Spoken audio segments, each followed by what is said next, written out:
Yes, everybody. Yes, welcome back to another hot episode of a very special podcast.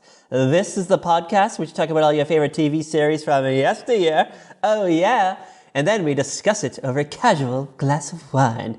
In case you don't know me, in case you don't know the show, I'm Patrick M. Dunn, and I'm joined here, as always, by Kat Halstead, the author. Yeah, welcome back. Hello. Yeah, it's been a hot week. We've been watching TV up a storm, girl. Yes. Just catching up on all our shows and what else. And oh no, we're ready to discuss television and other television-related activities. Ooga. Yes, especially considering apparently Heather is trying to destroy me from watching TV. Yeah, she recommended the Red Wedding episode of Game of Thrones. Yeah, have you watched it? No, I don't watch Game of Thrones. Yeah, I know. I figured, you know what? I was thinking about this because I know what the Red Wedding is. I've seen that episode. But I feel like if you went into it as a non-Game of Thrones fan, it wouldn't mean anything to you. You just feel like, what the fuck's going on? Why is there a massacre of random people right now? But I don't know, if you don't watch the show, it don't mean anything. But I don't know. Just want to point this out there. We're not going to do Game of Thrones. I'm not a fan of fantasy. In case, I think we've talked about this before. I'm not a big fantasy fan. I'm not a fantasy person either. And I'm going to throw this in there. I think Game of Thrones is fantasy to me. It's fantasy, whether people argue with me or not, it is. It's got fucking wizards and shit. Okay, and here's the thing. Every time I have walked into a room and somebody is watching Game of Thrones, people are either having sex or somebody's getting murdered. So I'm just like, no thanks. Oh, yeah. I mean... my threshold is what you can show on network TV for that sort of thing. Oh, I mean, I love, that they show titty and dick and ass, but, that's, there's porno. There's pornography for that. I don't need a story behind it. What the fuck? We probably just, isolated, a lot of our fan base, because I think, everybody and their, grandmother watches Game of Thrones. Sorry, guys. I think we're, the only two who, Except for us. I feel like except for me, I guess. I'm, the only person on the planet who hasn't watched it. We could start a No Game of Thrones club. Just kidding. Anyone who doesn't like Game of Thrones, just tweet us at Very Podcast. Maybe we'll start a DM, a little private group chat of just us talking about things what to do, when Game of Thrones is on. Maybe we'll talk about gardening and whatever. It's just an open forum for... I'll be catching up on Hallmark movies because, not gonna lie, I actually have 5 or 6 waiting on my DVR for me to watch. Oh, look at you. Maybe I'll talk about When Calls the Heart. Including Dream Man's. I haven't even watched Dream Man's yet. Oh, he's got another movie? Hallmark movie? Yeah, he did one recently. Oh. I'm not gonna say what it is because... Oh, that'll give away who he is. You know what? When's he gonna do a theatrical release? I'm ready for him to hit the silver screen. I'm sick of all these fucking stars doing these fucking shitty made-for-TV movies. You know, there might be something he worked on recently. We'll have to hit up his IMDb page. Hey, Kat Halstead, have we talked about you crinkling paper when we're recording? Shush. Did we? I don't even know how this happened. All of a sudden, I don't know what I started to do. It just happened. You always fucking crinkle paper when you're talking, and I'm like, well, I might have to cut this whole conversation out. I don't even know how this started. I'm apparently removing a layer of stickers. All right. Clear sticker from sheets of stickers. I don't know how that started. All right. Well, we'll have to cut out that whole conversation of us talking about Dream Man because you were crinkling paper the whole time. But... Oh, too bad. I think I'll survive. Sorry, you get axed from this episode. What are we doing today? What hot television series are we going back to? We decided it was time to go back to the Twin Cities. Yeah. To our favorite gal pal, trying to make it after all. We're diving back into the world of Mary Tyler Moore. Yeah, Mary Tyler Moore. Yeah. I have a question for you. Yes. You just said the Twin Cities. Why do they call Minneapolis the Twin Cities? I feel like we've gone over this before, but I forgot. I don't know, honestly. What? You don't even know? You fucking live there. The fucking... Oh. Yeah, and it was the most depressing time of my life. All right. Let's get into geography corner right now.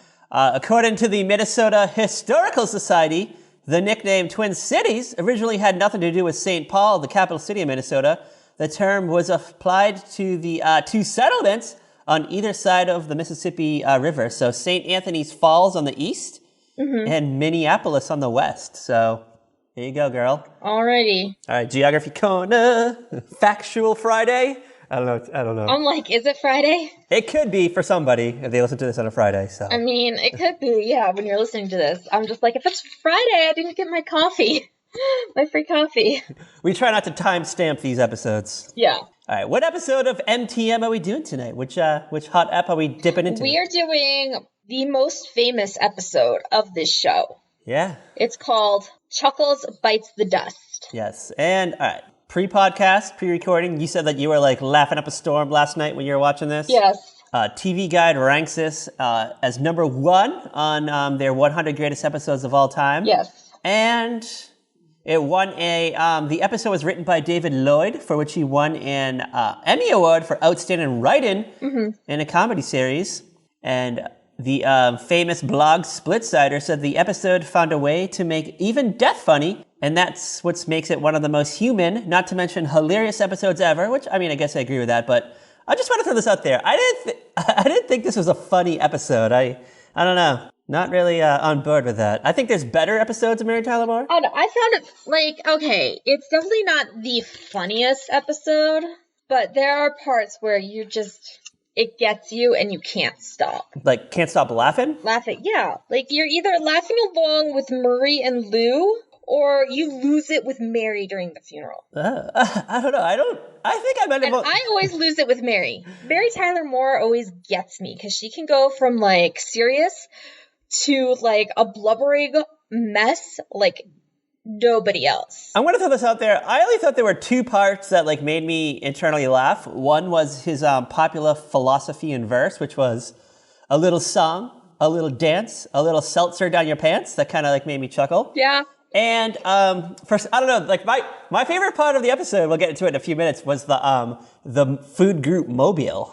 Oh my god, that damn mobile. I just thought it was a great recurrent sight gag for the episode that had no bearing on the story, but it just kept cropping back up, and I was like, you know me, I love callbacks. Like, I'm a callback kind of guy. I love when they call back to jokes that don't really matter in the grand scheme of things, and I don't know, we'll get to it. But that was my favorite 2 parts of the episodes. All right, so we're in season 6, episode 7. Yes. I'm currently in a Mary Tyler Moore rewatch, so I'm still in the first season. Okay, yeah. And my favorite aspect of the show is the Mary, Rhoda, Phyllis dynamic. Yeah. I think that once Rhoda and Phyllis depart from the show, I just feel like a huge chunk of the series is taken out of it. I don't know. That's just me. There's a difference when you get that different group of friends, when you get Sue-Ann and Georgette instead.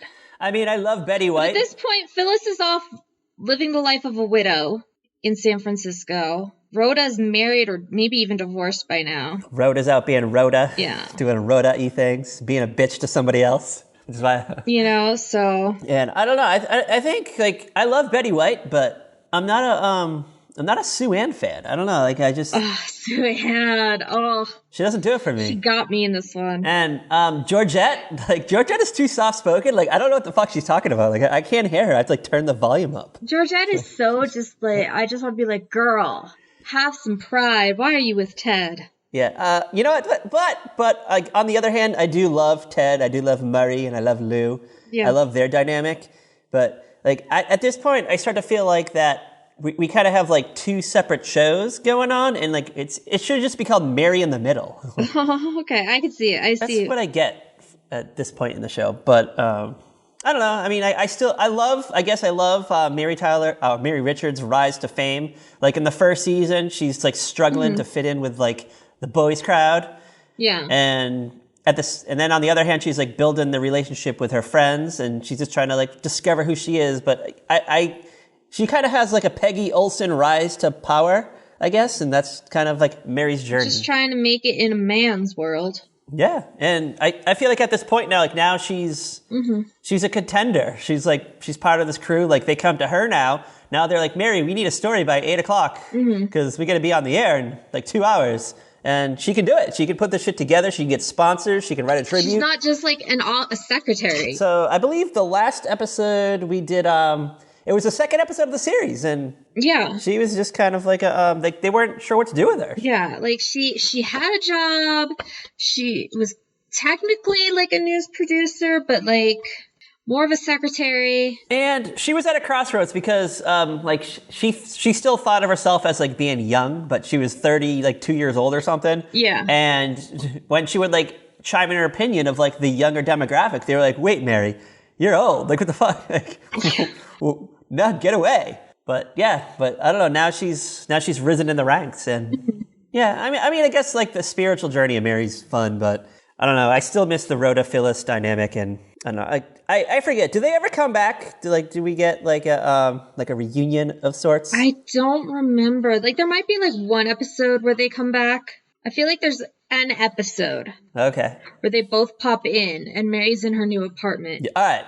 But I could totally have made that up in my head as a total fan fiction Mandela effect thing. I know that where I'm convinced this happened and it never happened. There is like a early 2000s like Mary and Rhoda movie, TV movie. Yeah, I'd never seen it. I don't know what it involves. Like It involves their daughters. Oh, I think the daughters are getting married or something, and like they're planning a wedding or something. Something ridiculous like that. Yeah. I don't know. We'll track it down. It's probably on the YouTubes. We'll find it, and maybe we'll do it in like a year or two. All right, you're talking about Mary's out in the new apartment. All right, the first apartment versus the new city skyline apartment. What do you prefer? What's iconic to you? What's iconic is Mary's first apartment. Oh yeah, girl. That was the apartment I wanted when I was a kid, and I was watching it. And, I was watching this episode, and I was thinking, there are things Mary has up in her apartment in this and the old one that are very much how my style, like my decorating style is. Oh. It's very like based on Mary. She's got the giant M on the wall, and I always want to put a giant K on the wall, like weird little things like that. Call back to Kat's decorating tips right there. She inspired by Mary Richards. Yes. Yeah.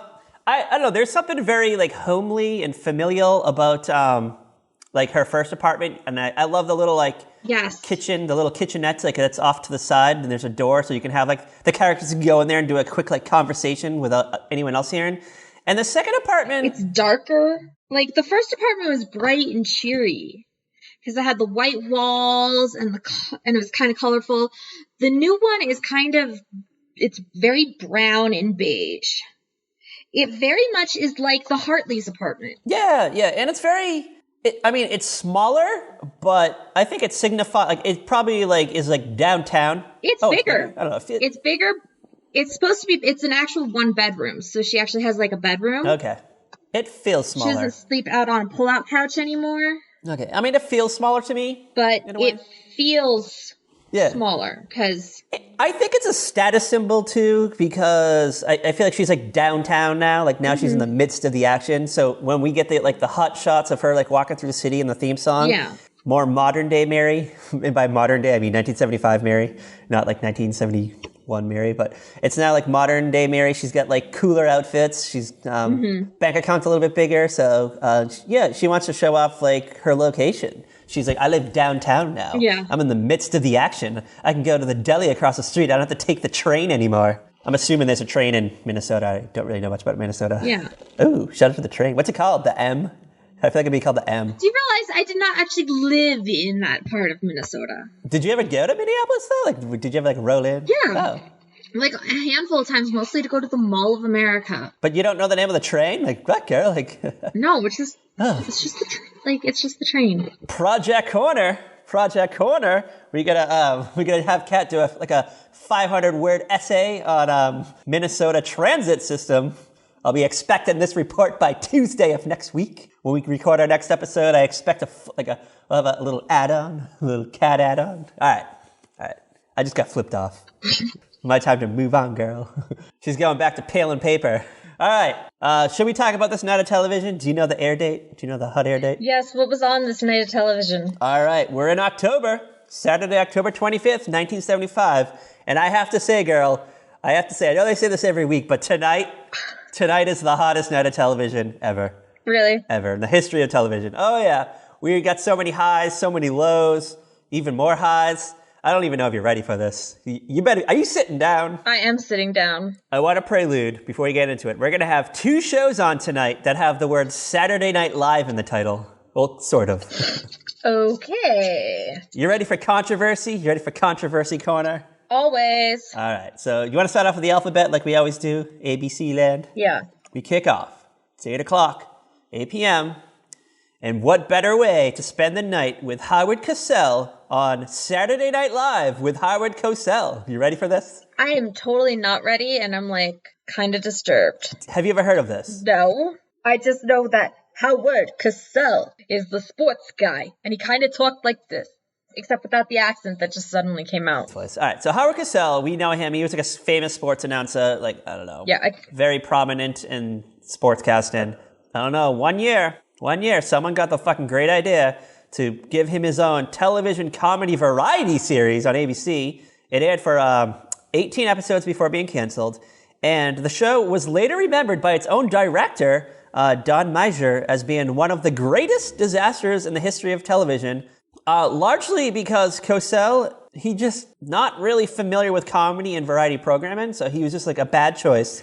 It's consistently confused with Saturday Night Live, and so hot scoop, this was also the same year that's like the Saturday Night Live that we know and love premiered.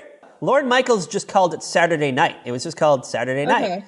And after this show was canceled, he tacked on live to the end, so it became rebranded as Saturday Night Live. But hold on.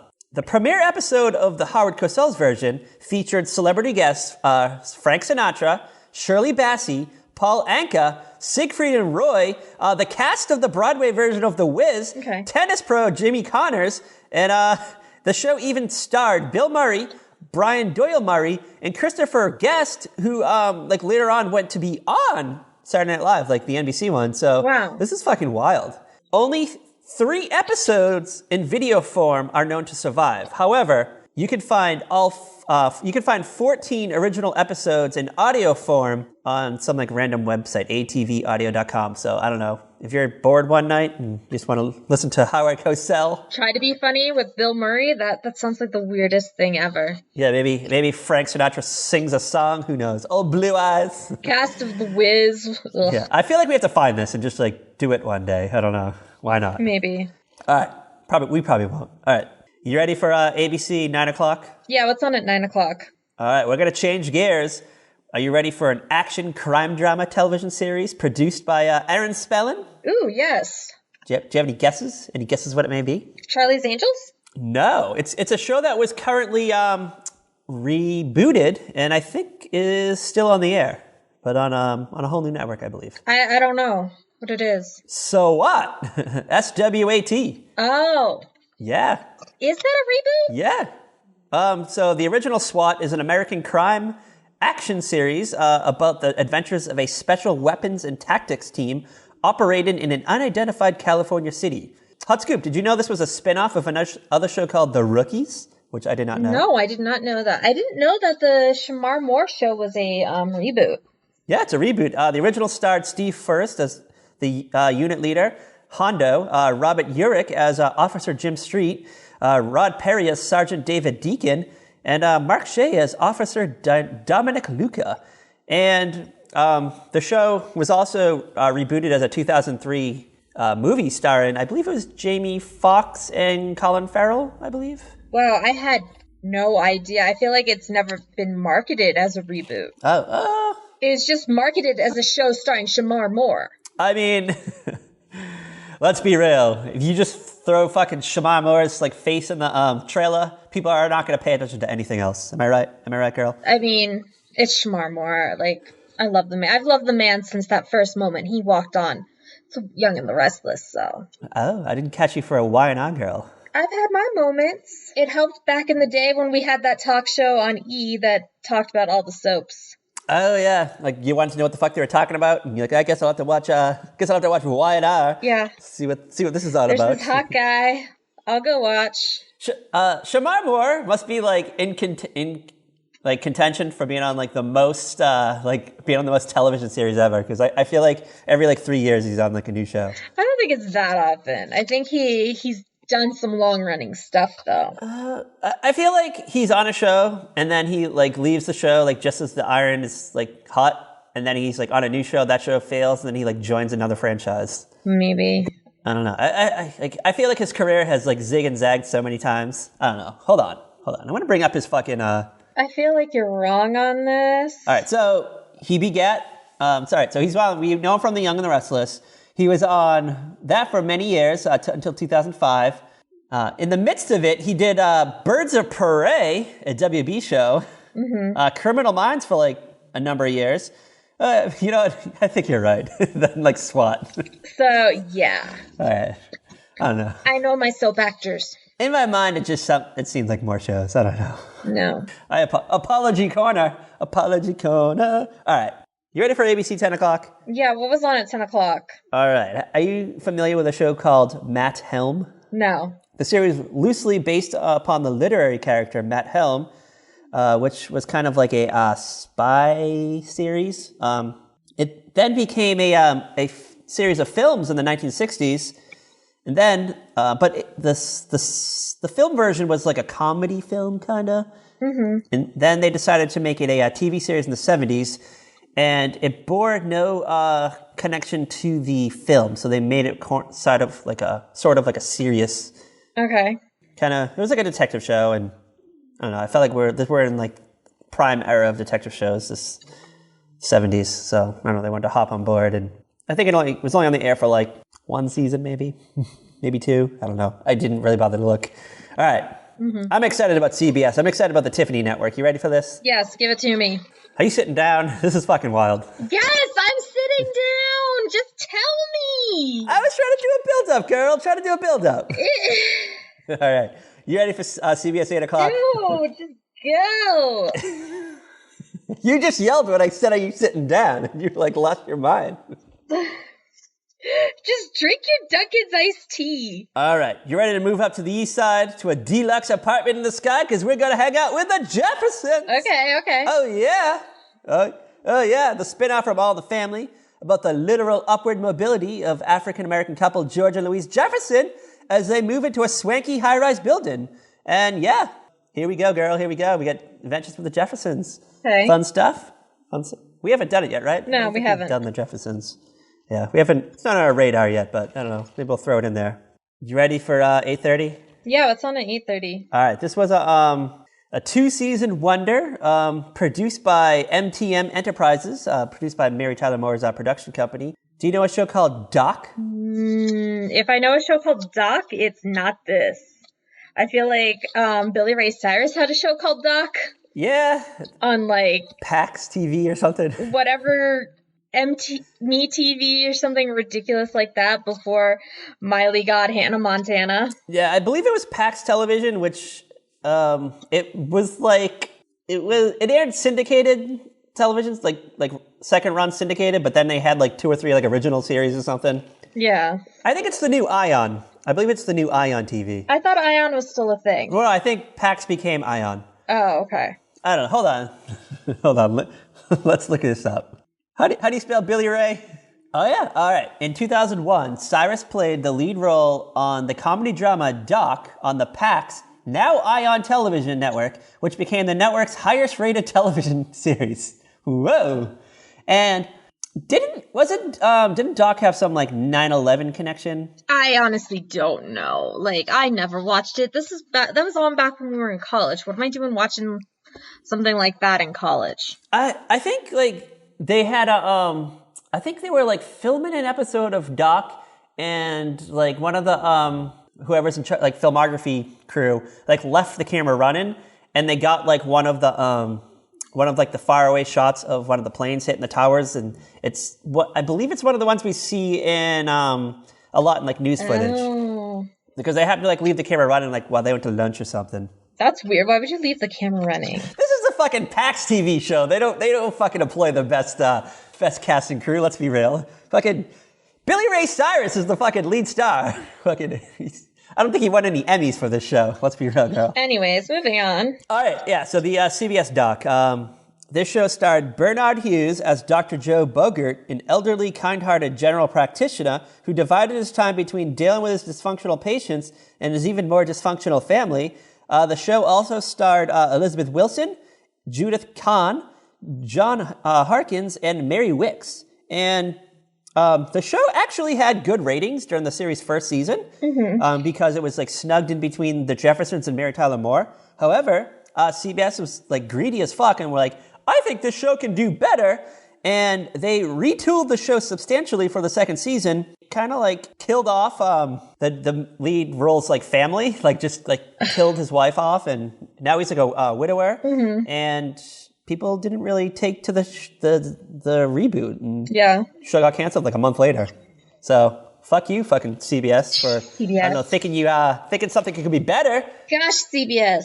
All right. Why would you mess with a good thing? In the history of like revamps, is there something like what's a good revamp that is actually like taken? I'm trying to like think, because I feel like many revamps don't work. Hogan Family. Oh yeah, you know what? Yeah, I guess in the long run, that's like the only one I can really think of. Although you know what? That really, I still called the show Valerie after Valerie Harper left. I'm gonna be honest. Really? Yeah, because like it was Valerie. That's what the show was. Like, it was Valerie. Then all of a sudden it was called The Hogan's Family. And I don't think... See, I call it Hogan's Family. Most people are going to, like, usually go straight to Hogan Family. Well, I think when Hogan's Family was on, like, I was young. I didn't know how to read.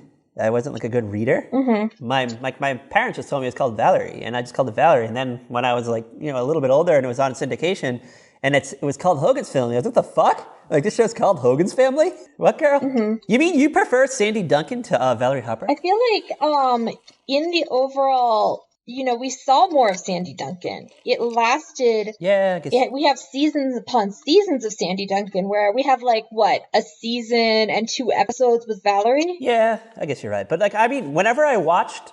like the Sandy Duncan years, I'm always like, oh man, I wish Valerie could come back. Maybe it's all a dream. Maybe this whole thing was a dream, but it never happened. Just gonna wake up in the middle of an Irish Spring commercial. Maybe the episode where the Hogan house burns down, Valerie wakes up from a horrible dream, and she's like, oh my god, I just had a fucking horrible dream that the house burned down, and my shitty sister-in-law came by, and it was awful. All right, you ready for CBS 9 o'clock? Any guesses? I kind of teased it a minute ago. Yeah, give it to me. Mary Tyler Moore. Woo! We're going to make it after all, and we will make it in a minute. All right. You ready for our CBS 9:30? Yes. All right. We did this last week. The Bob Newhart Show. Oh, yeah, girl. Oh, yeah. Okay. Stuff. I'm super excited about CBS 10 o'clock because this is on MeTV, like, late at night, and I watch it constantly, and I'm just always like, oh, how can we never do this show? The Carol Burnett Show. Ooh, okay, yes. Yeah, comedian and stage actress Carol Burnett, who first gained popularity during her stint on The Gary Moore Show. I feel like I have a hard time with, like, variety shows, watching them, like, years later, but because I don't get the references, but something about The Carol Burnett Show, like, I just love, like, the funness of it. I don't know. Hers is probably one of the very, very few that can stand the test of time, because a lot of other variety shows relied on topical stuff of that day, that week, that month. It's like if you were to go watch old, like, Leno opening monologues, you'd probably be like, really, dude? How many damn jokes can you tell about Bill Clinton getting a blowjob? Yeah, it's like, for me, when I watched, like, things like that, when I watch, like, old Saturday Night Lives from, like, the 90s, it only, like, I laugh at it because I understand what they're lampooning. I don't know, for instance, like, I tried watching Ronan Martin's Laugh-In on Amazon Prime because all the episodes are there. And most of the jokes kind of like go over my head, and I found myself like hitting up like Wikipedia, like what the fuck was that all about? Yeah. And I'm like, oh, okay, all right. I mean, I would have fucking giggled my ass off in fucking 1967, but 2016, Patrick, because I think it was 2016 when I watched it. 2016, Patrick, and because I don't know what year it is, 2016, Patrick is like, whoa, like I don't know what that fucking means. I'm gonna have to spend an hour on Wikipedia just to fucking understand this joke. Yeah, but that's CBS. I got 2 things for NBC. Are you ready? You ready for this? Whoa, there was actually something on NBC. That is shocking. 8 p.m. We talked about this last week. Emergency. Yeah, Emergency. That like EMT hospital show, which was kind of like about like EMS crew and hospital staff and I don't know, saving lives and rescuing people from fires and I don't know, maybe getting like a cat out of a tree. I don't know what the show is. We're going to go out of prime time. I teased it earlier. I said there was 2 shows with the word Saturday Night Live on the title tonight. Okay. I actually found out what tonight's episode of Saturday Night Live is, and I know this episode. I've seen it. I've seen this. I don't know why I've seen it, but it's the episode where Rob Reiner hosts. Have you ever seen this? Probably way back in the day on Nick at Night. It's notably known for, I think they were supposed to get Joe Cocker as a musical guest, but for some reason he couldn't show up. So there is a very memorable performance. You have to fucking look this up on YouTube of John Belushi doing an impression of Joe Cocker, and he sings the "With a Little Help from My Friends." Yes. It's fucking mind-blowing. It's a fucking mind-blowing performance. Like, they never say, here's John Belushi as Joe Cocker. Like, Rob Reiner just says, musical guest Joe Cocker. And fucking John Belushi comes out and does that song. And Yes. there's a website that did like a side-by-side video of John Belushi as Joe Cocker on SNL and like Joe Cocker's Woodstock performance of the song. And it's fucking like surreal as fuck. Surreal as fuck. Yeah. Really? I don't know. Maybe we'll put it on our Instagram. I'll put like a short clip of it. If we're allowed to, I don't know. We'll probably get like a fucking copyright notation. I don't know. SNL's like really tight on their copyright. That's why you can't find the fucking Candygram shark anywhere. So, cause like Axton has this huge like stuffed shark, and Haven and I are always like Candygram, and he doesn't get it, and then we can't find the clip to show him that skit. Because I think he would think it was hilarious, and I would love for him to see it. But I have searched for it dozens of times, and it never comes up. It probably shows up for like a week, and then it gets like shut down. You have to like find it at the right time. Yeah. Yeah, because I think I put a couple years ago, I put a short like clip of Saved by the Bell on YouTube, and I got like the copyright thing like an hour later. I was like, whoa, fucking NBC, you go girl. You on that shit.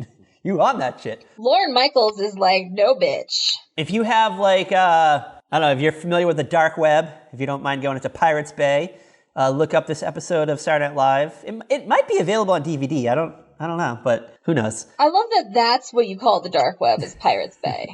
It's the gateway. It's like the harbor before the dark web. Why? What is your definition of the dark web? My thought of the dark web is where people go to like hire hitmen and it's like sell organs and all that crazy stuff you see on the blacklist and 48 hours. I'm such an enlightened soul that I get like nervous doing like going to Pirates Bay. I'm like, oh shit. I know. I'm like, you got people go on this like dark journey. I have to watch like a mirror reversed episode of Three's Company to do this podcast. I'm afraid like the feds are gonna like kick down my door. For real. It's like, oh my god. It's like, I just tried to watch the Good Witch movies. Save me. Oh, you just fucking watched John Ritter backwards find a pot plant in his backyard. You're going to jail for 10 years. And I'm like, it wasn't me. I swear I just tripped over my mouse pad and it typed John Ritter. It wasn't me. It wasn't me. You ready to bite the dust with Chuckles the Clown? Yes, let's talk about this episode. How does this world begin? How do we take us away? Okay, so it's just like an average day at the newsroom. Sue Ellen comes in and she's all, hey Mary, I made this for my show and I think it would be a great decor piece for your new apartment. And it's this ridiculous mobile made out of like fake food. Yeah, it's like eggs, a piece of pork, like a hot dog. It's like a plastic fried egg, a plastic piece of meat, a plastic banana, plastic tomato, like just like the things you would get for a kid to play with. Yeah, to play grocery store or something. Like that fake food toy section, like when you have like a fake kitchen. Yeah. A kitchenette. Not even like the good stuff you get at Hobby Lobby to like make a lemon bowl display or something. It looks cheesy. I mean, it's the 70s. It looks bad. It does not look good. Yeah. Didn't Sue Ellen say that she did like a puff piece on like the 4 food groups or something? That's like why it was like a leftover from. Yeah, she did some kind of like segment on the 4 food groups. So right there, this is super dated. I was thinking back to that. I was just like, this is obviously the time before like enhanced computer graphics. So it's, you just had to do like a close up of a food mobile, I guess, instead of like having like a animated GIF of an egg, I guess. Yeah, like, or a video clip. Like, it's just like this fake, like, it's just ridiculous. And Mary's like, oh, you really shouldn't have. I really don't need this in my apartment. Like, I guess Sue Ellen says that she thinks that this food mobile will break up the tedium that is her apartment. Yes. So she's calling. Maybe hang it in the bedroom. Like, because Sue Ellen is very open about her conquests. So that is not something Mary is as open about. So is she saying that Mary Richards is a dullard in the sack? Is that what she's implying? Yeah. Oh. She's basically implying that Mary needs to get laid. Yeah, well, I guess she's married to her job, I guess. Career first. She's a working gal. You know, Mary goes out. She just doesn't have to flaunt what she does the way Sue Ellen does. What is Sue Ellen's marital status? So. I don't think I know. Single? She's single and ready to mingle? Single as a Pringle? Or is it Sue Ann or Sue Ellen? Am I getting my... I don't know. I said Sue Ann at the top of the hour, and then you said Sue Ellen, so I'm Sue Ann Nivens. Sorry, I was getting my people confused. That's on me. It's all right. Because I said Sue Ann at the top of the hour, but you corrected me like a minute ago, so I'm like, oh, maybe I was wrong. Maybe I was wrong, girl. Because I was just going to start saying Betty White. Yeah. Sue Ellen's Dallas, right? Yes. I figure you can't have two characters named Sue Ellen in like a 10-year span on television, right? You never know. Not allowed. It'd be like having two characters named Peg. I'm thinking of Peg Bundy and someone else at the same time. I mean, there's only 4 soap operas, and on those 4 soap operas, you already have 2 idiots named Sonny. What? Yeah. For real? There's that piece of trash Sonny Corinthos on General Hospital, and then there's that piece of trash Sonny Kyriakis on Days of Our Lives. Oh, so if you're going to kill a soap opera's momentum, just throw in a character named Sonny. Yeah, pretty much. I have a question about that. And it's so funny. You can just say, like, it's awful, but you can say Sonny is the worst and not tag it with a particular soap. And you will get people who are like, yeah, doesn't matter which one you're talking about. They're the worst. Both sides of the fandom will agree. Yeah. I have a question about the name Sonny. Yes. What is it short for something? Like on General Hospital, like that's just his nickname from like way back when he was an early little hood in the mob. And then on Days of Our Lives, his first name is Jackson. Like when he was a kid, they would call him Sonny, and he still goes by Sonny now that he's like a 30-something-year-old grown man who's supposed to be like a CEO of a company. Oh, all right. Nickname corner. You ready for nickname corner? Oh, God. All right. The name Sonny is a nickname typically used to describe a young boy. However, in Mario Puzo's 1969 novel, The Godfather, the character is actually named Santino Corleone, but they call him Sonny. So I guess Santino is the official answer for the name Sonny. You know. Fun Fact Friday. So Sue Ann comes in. She hands Mary the food mobile, and to break up that little tedium, tedious. Speaking of tedium, that little tedious segment, in comes Burstin'. Yes, Burstin' with energy. News anchor Ted Baxter. Ted Baxter, played by our boy toy Ted Knight. Yeah. So Ted is super excited. Oh God. Super excited. Like he is like the happiest this man could ever be because the circus is coming to town and they want Ted Baxter to be their grand marshal. And he is like so down with this idea. He's like, this is it. This is my moment. Like, what could be better than this? And he's like excited. He's like, I'm going to do this. And then Lou's like, no, my news anchor's not doing this. Yeah, like fucking And Ted gets really pissed. Oh. And sad and mopey. I can't have my fucking news anchor doing this. You're going to be like on television. Like maybe you're a contender for like a local Emmy, and the local Emmy board will be like, no, we can't have our Channel 12 news anchor fucking being the grand marshal in a circus parade.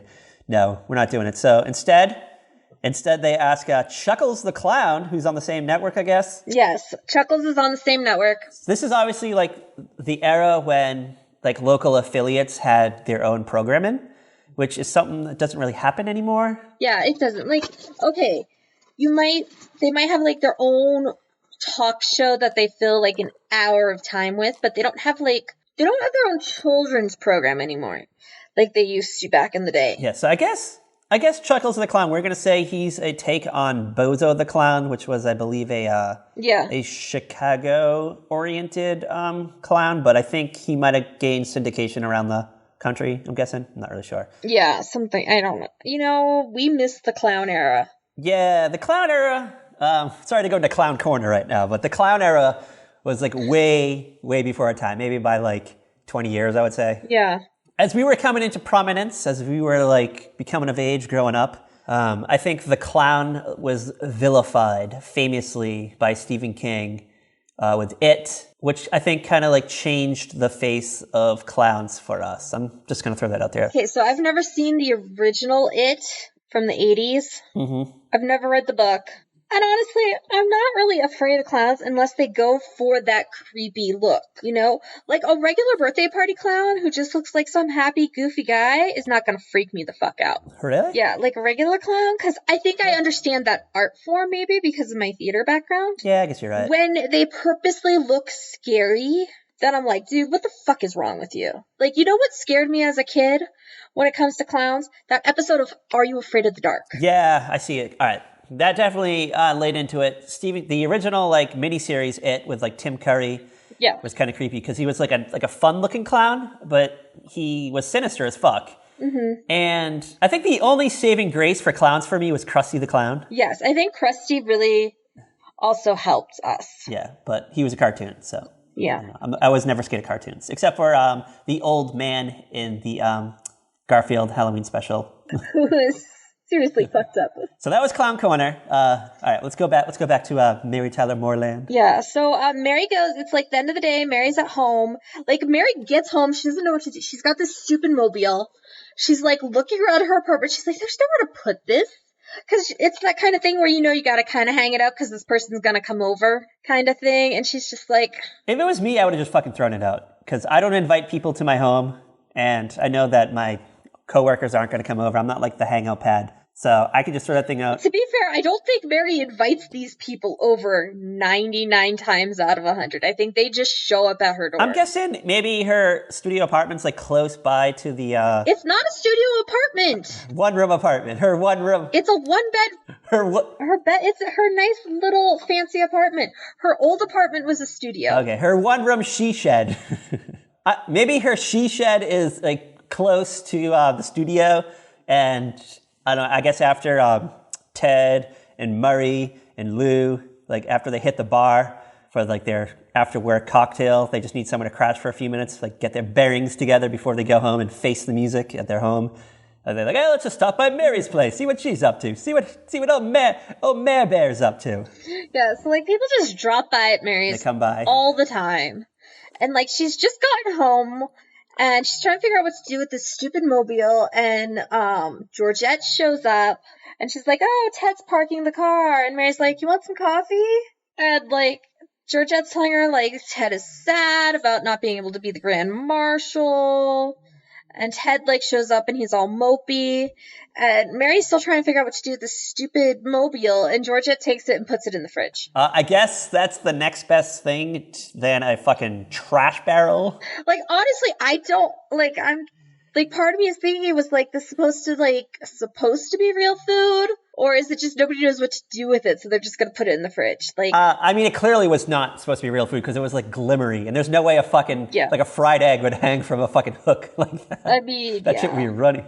Unless it was, like, super rubbery, like it was, like, overcooked. Yeah. It definitely had, like, the yolks were still soft, so I don't think that would be dangling like that. All right, so a minute later, so Georgette gives, like, Mary the talk, like, hey, heads up, Ted's, like, super fucking depressed. And she doesn't really say why. Ted just comes, like, springing in, and he's all, like, mopey, sits down, he has his arms crossed, he's acting like a child, because, Lou won't let him go to the circus. Yeah, Lou won't let him be the Grand Marshal and all this. And he's just pouting like Ted does. We kind of get that build up. So now we know, like, this was, I guess, Ted's lifelong dream was to be a Grand Marshal in a circus growing up. And he finally had his chance. Lou crushed his dream. Lou the Dream Crusher. We cut to the next day. It's probably like the next day or sometime later. The parade's already taken place. It's like the next day. It's the next day, and they find out, like, he finds out Chuckles is going to be the Grand Marshal, and he's like, oh, a clown, being the Grand Marshal, whatever. And it's the next day, and they're at work. It's just like your normal day. Mary's just, like, getting stuff ready to go. The news is on. Yeah, Ted's doing it. So how the hell was Ted going to be the Grand Marshal in the parade when the news was on? I mean, I guess he would have gotten someone to fill in for him. Yeah. I mean, I'm sure they have, like, a standby, like, in case, like, I don't know, fucking Ted gets sick, in case he comes down with something. Like the weekend anchor shows up. Yeah, I mean, maybe, like, the morning anchor will, like, stay late and... Yeah, or something. But, so... Wait, hold on. I have a question. Yeah. Like, are circuses, like, a nighttime thing? Yeah. Okay, I've never been to a circus, so I really don't know. But I know, like... Okay, so, like, they'll have, like, day performances and they'll have night performances. Okay, because I'm trying to remember, because I remember one time the circus did come to my town, and I remember they had a parade, and I remember it being during the day, and then, like, the circus was, like, an hour or two later, but it was still, like, during the day. Yeah, I've never been to a circus parade, so I don't know. Yeah. I don't know. All right, so... But I will tell you this, in Minnesota, people take their parades seriously. Like, they are not, like, 5-10 minute things. These things go on for, like, 3 hours. Oh, it's like an all-day affair. You gotta, like, you're there for the long haul. Like, it's a major thing. Is it the kind of thing you gotta... It's a major Is it the kind of thing you gotta go down, like, early in the morning and, like, lay down, like, your lawn chairs to, like, save your spot? Yeah. Come back later? Or, like, have, like... Like, if you want, like, prime viewing, you gotta, like, get there with your, like, lawn chairs. You send grandma down to stay there? Make sure you got, like, the good shady spot. Got your cooler, because you're gonna be there for a while. You send grandma down there early, stay there all day with her Peyton Place book. She'll, like, just sit there all day and watch the stuff. Yeah.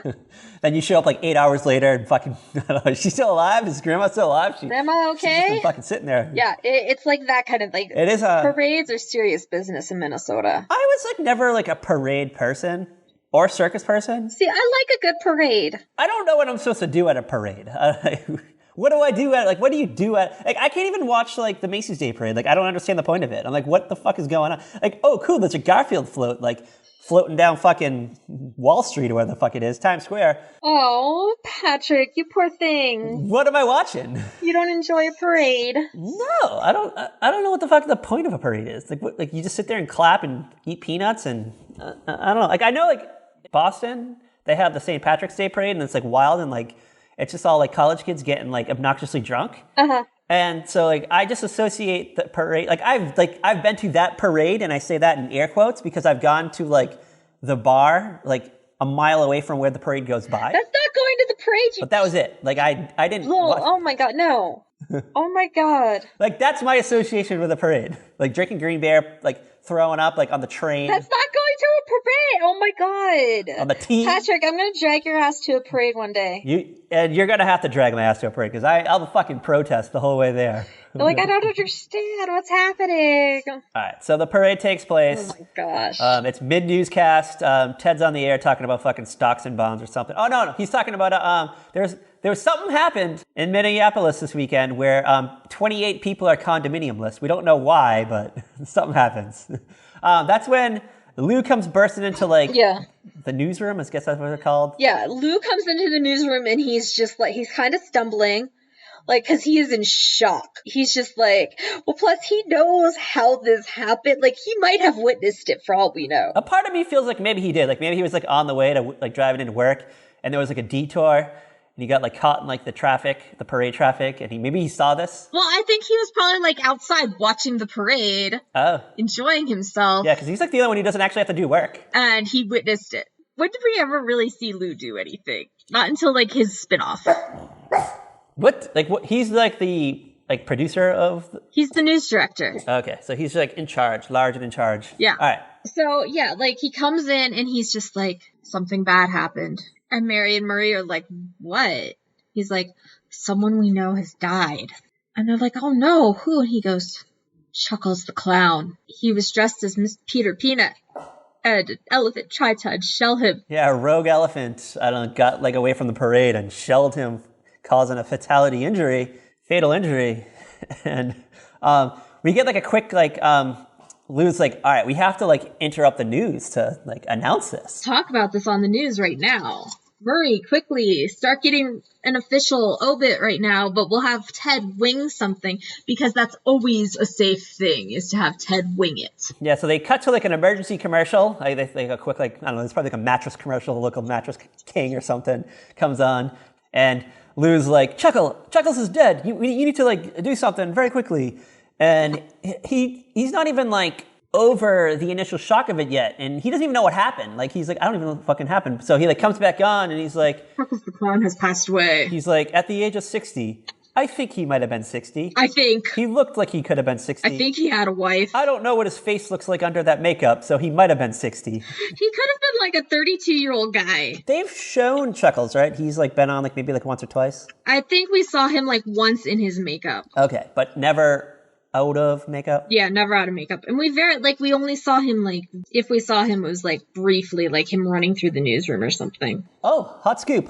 He was often mentioned, but, like, not really seen. Three people have played Chuckles. Richard Shaw played him in a 1970 episode. Okay. An unknown actor played him in a 1972 episode. And then Mark Gordon portrayed him in 1973. So I guess he's had 3 appearances during the course of the show, but he is often mentioned. So Ooga. So shout out to him, I guess. Like, he gets mentioned of Chuckles the Clown. He's like that other show. Like, there are 2 other shows produced at this station. Chuckles Show and then Sue-Ann's. Is that what Sue-Ann's... Like, is Sue-Ann like a Martha Stewart type? The Happy Homemaker. I wonder if she went to jail for fraud or insider trading. Yeah, she's like a Martha Stewart type. I'm on to you, Sue-Ann Nivens. You never know. All right. So, Ted is trying to eulogize Chuckles on air, like, by the seat of his pants. And he goes, I'm reminded of how Chuckles would end his show. And he does Chuckles' famous little speech. What was it? It was a little song. A little dance. A little seltzer down your pants. Ooga. How could you forget that? I was like, I feel like this is how it starts, but maybe I'm wrong. I don't know. I'm just joking. Golly. Okay, so, and, like, there's part of Lou, like, that's, like, really, Ted, that's how you do this, but it's actually very fitting if you think about it. And I thought for being put on the spot, I thought he did very good at ad-libbing it. I'm just going to throw that out there. He ad-libbed the whole thing, and... Yeah. Although there was slightly disastrous results. But you know what? Yeah. It wouldn't be a sitcom without disastrous results. That's, like, the perfect recipe for a sitcom. All right.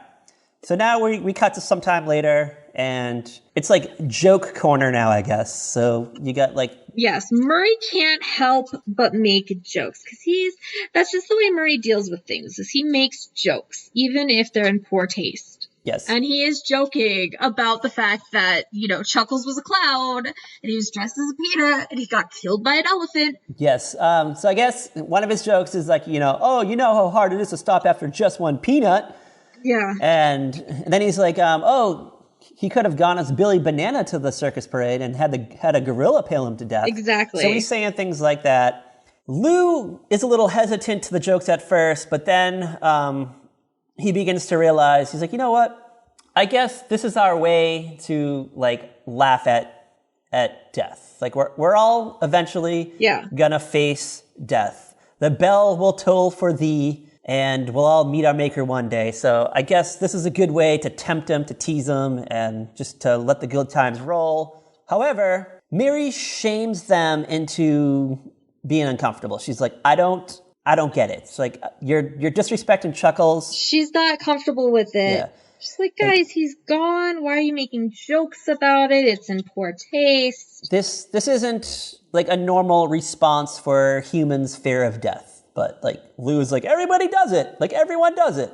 Yeah. And lighten up, Mary. But she's like, I'm sorry. Like, I can't get behind this. And she's very adamant the whole time. So we now cut over to the funeral. So, I don't know, another day, I guess, passes by. I don't know. The timeline's a little confusing. I mean, it's like a couple days later. And she has been in this world where Murray and Lou and Ted keep cracking jokes about it. And she's just like, guys, you gotta stop. This is a funeral. This is not an appropriate time to laugh. They're like, okay, Mary, we get it. All right. We will try to knock it out. We're at their funeral home, and there's kind of like there's still a lot of jokes flying around. So, like, Mary's looking around, and they're commenting on, like, how a lot of people didn't show up. Murray's, like, wondering if everyone, like, who are the clowns here? Like, which of these people are clowns? Ted's like talking about how if this was his funeral, that like the place would be packed. And then like Mary's just scolding them, continue to scold them. And then I have his eulogy. Do you want me to read his eulogy aloud? Do you want me to pretend to be the Reverend? Yes, please read it. So he walks up to the podium, clears his throat. Chuckles the Clown brought pleasure to millions. I love like millions. There's millions of people watching this fucking show. The characters he created will be remembered by children and adults alike.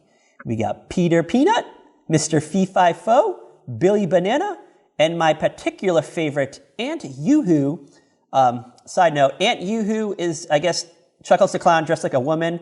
At one point, he turns his back to the audience, he bends over, and you see the word "the end" on his bloomers. Yeah. So that's Aunt Yoo-hoo. That would not fly today at all. And not just the laughter they provided, there was always some deeper meaning to whatever Chuckles did. Do you remember Mr. Fee-Fi-Fo's little catchphrase? Remember how when his arch rival, Senior Kaboom, hit him with a giant cucumber and knocked him down, Mr. Fee-Fi-Fo would always pick himself up, dust himself off, and say, I hurt my foo-foo. Life's a lot like that. All right. Kat's going to be playing the role of Mary Richards right now.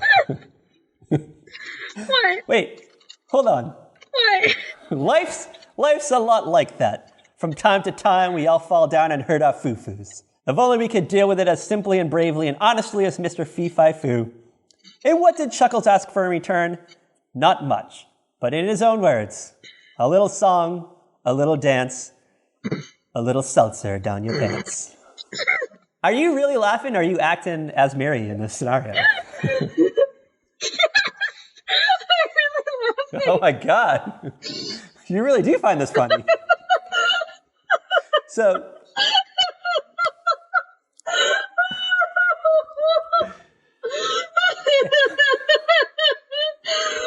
Oh my goodness. A little twist of fate. A little twist of fate.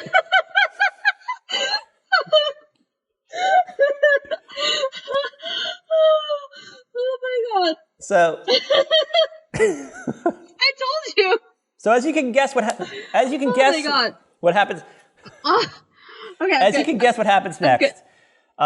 Mary Richards reacts similarly to the way Cat Halstead the author did. Cat Halstead the laugher did when I read that eulogy.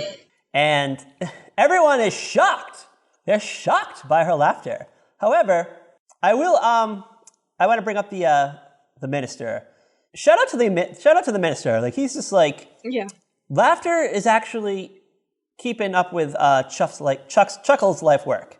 He lived to make people laugh. Yes. Tears were offensive to him. Yes, deeply offensive. He was offended by tears. Oh, those fucking tears. Don't cry, Mary. Laugh. Bring out your laughter, girl. Laugh for Chuckles. Laugh for the clown in the sky. Right now, who's just shining, like looking down at this funeral parlor and just going, wow, all these people loved me, especially that Mary Richards. She's now like in stitches on the ground, kicking her feet up, laughing at everything, forgetting about her food group mobile at home, forgetting all about it. And that's when Mary wild stuff bursts into tears. Wild stuff. So, and you get that classic, beautiful Mary Tyler Moore cry. Yes, like super, like overreacted. Like, it's obviously like the actress reacting. It's not legitimate. Like, the only thing like that was missing was, oh, Rob! All right. But the fact that she could go from laughing to crying like that is what makes Mary Tyler Moore so freaking amazing. Like, that's the power of a funeral. I think, you know, people arrive at a funeral, they're all teary-eyed, but people start to get comfortable after a little while, and you got to start remembering things that were funny, that made you laugh and made you remember the person, and you want to celebrate their life and not celebrate the fact that they're gone. Yeah. So I kind of like, I'm happy for Mary that she finally came out of her shell, for a lack of a better term. Exactly. She came out of her shell and just became part of the group. Like, everyone was laughing at it and she didn't understand why, but now she gets it, I guess. And it had to be the Reverend's like ridiculously fucking worded eulogy that brought that on. Mm-hmm. On a scale of eulogies, how many out of 5 food group mobiles? How would you give that eulogy? Oh God, that's such. I'm gonna give that a 5. Whoa, Cat Halstead, the author, finally giving something a 5. I know, shocker. All right. Can we go back? Can we talk about how this ends? Because I think this episode ends on a high note. Yes, I want to talk about how this ends. There's a lot I want to... So they all go back to Mary's place. Yeah. And this is where Ted is like, you know, if I die, my funeral is going to be big, blah, blah, blah. And then everybody's like, hold up. And Ted explains to them that he's going to be frozen so that whatever is killing him can be cured later on. And then it's like really sad because like Ted Knight was like the first one in the cast to pass away. Aw. But then they're all kind of talking about like what they want done, and then S.W.A.T says that when she dies, she wants to be cremated and have her ashes thrown on Robert Redford. All right. I want to talk about that. He had like a lot of, like, he was a politically motivated person, I believe, like in the 70s. Mm-hmm. Was he shunned like by a large group of people? Because like we look back, like I think of like Robert Redford, I'm like he's beloved, but I don't know. Like apparently he got like a lot of scorn. I feel like this is like his heyday though. Because 1976 was All the President's Men. And 1969 was Butch Cassidy and the Sundance Kid. I feel like we're still out from, like, a lull for it. Like, I don't know. Like do people hate? Did people hate him? I don't think so. Why was Sue-Ann so like critical about Robert Redford? And then No, she wasn't critical. She wanted to, like, be near him. I was thinking like She wanted her ashes thrown on him in like a sexual way. I was thinking like, oh, like he like angered people. No. It's because she finds him sexy. Oh, okay. Because in the Family Feud episode that we did last week or a few weeks back, there was a question about like politically motivated actors, and Robert Redford was like one of the answers. But that was like a decade later. But still, I mean, I kind of connected the two dots. And I don't know, like, I was thinking, like, at this point in time, I guess these people are, like, they're like, middle-aged at this point. And, you know, like, middle-aged people don't technically agree with, like, the younger crowd, their opinions. So I was, like, maybe tying those two together. But I guess, all right, so you looked at it differently than I did. Okay. I totally saw it. Like, I feel like it was because she thinks he's sexy that she's like, I want my ashes. And it was the way she said it, too. She's like, I want my ashes thrown on Robert Redford. Oh, okay. I was like, whoa. I thought she wanted to, like, fucking shun him and like, scold him and just fucking have her fucking dirty ashes all, like, up in his fucking eyes and nose and nostril everywhere. Ugh. Okay. All right. Thanks for clarifying that for me. Cat Health said the explainer. Like, I'm not even, like, I just Googled Robert Redford hated. I'm not getting anything with anybody, like, having a problem with him until, like, the 2000s. Okay. Yeah. 1973 was The Way We Were. Like, yeah, you totally misread that one. Because Robert Redford was a sex symbol back then. I mean, Betty White can have any man she wants. A little heartthrob corner. Ooh, look at Betty White. Look at you go girl getting those younger men.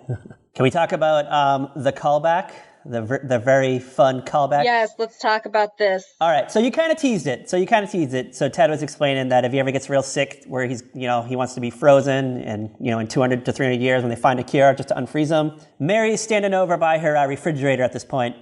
And she reaches into the fridge. She pulls out the food mobile, and she says, "Well, if they're gonna freeze you, can you take this with you?" And then the like freeze frame. Yeah, you get the fun little freeze frame, and it's like, "Whoa, that wacky Mary!" Mm-hmm. Still holding on to that food mobile Sue-Ann gave her at the beginning of the episode. Yeah. Everyone laughs. Credits roll. Ha ha! And they forget about Chuckles.